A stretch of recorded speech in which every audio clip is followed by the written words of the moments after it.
Hello and welcome to our exhibition on the sun, the thermonuclear fusion reaction. Today we'll be talking more about the sun from its composition down to how it works. So to start off, the sun is made of 91% hydrogen, 8% helium, and 1% other elements such as oxygen, magnesium, sulfur, neon, iron, and so on. So the classification, the sun is classified as a medium-sized yellow dwarf star of diameter of 1,392,000 kilometers. It is over 4.5 billion years old and has a mass of 1.989 times 10 to the 30 kilograms. That's very big, but as you can see, it's also not one of the biggest stars in the universe. Actually quite far down the diagram. Now we're going to move on to the layers. The sun has about 7 layers, and what we see as the surface of the sun is actually the 4th layer down from its atmosphere, or really its corona. As you can see, it goes from the corona to the chromosphere, photosphere, the convection zone, radiative zone, and all the way down to the inner core, where the majority of the energy from the sun is created. Next, we move on to energy and how the sun actually works. So, the sun produces energy through a thermonuclear fusion reaction in which 2 hydrogen atoms fuse to create a helium atom with less mass than the 2 hydrogen atoms that formed it. The missing mass is converted to energy by the mass energy equivalence, or as you know, E is equals to mc squared. So, because of this, there is 4.26 billion kilograms of matter that is converted to energy per second in the sun, and that is equivalent to 3.8 times 10 to the 26 joules of energy produced per second. So this force of fusion, of course, balances out gravity and keeps the sun from collapsing on its own weight. But once hydrogen runs out in the core and the reaction stops, the sun will, of course, collapse and explode. So right here we have a video of the sun's magnetic field.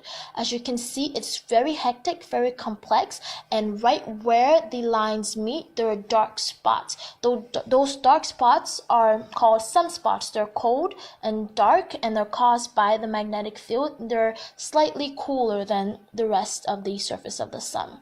These sun's magnetic field also causes solar flares. Solar flares are bursts of electromagnetic energy from the sun's photosphere caused by the magnetic field. They give off energy about 1 million times that of a volcanic eruption. They contain UV light, X-rays, radio waves, and visible light.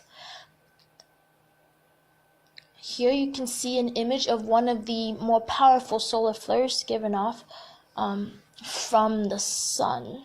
It was taken in 2012 and it's actually gone down in the history books for one of the most powerful solar flares out there.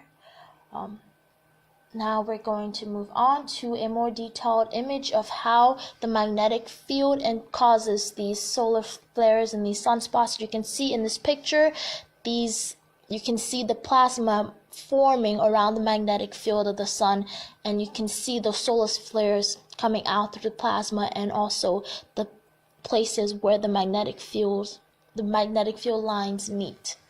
Next, we're going to go on to solar wind. So the solar wind is actually a constant stream of particles released by the sun. When this solar wind mixes with the Earth's atmosphere, it causes auroras, which are the beautiful northern lights that we see in the North Pole, or close to the North Pole.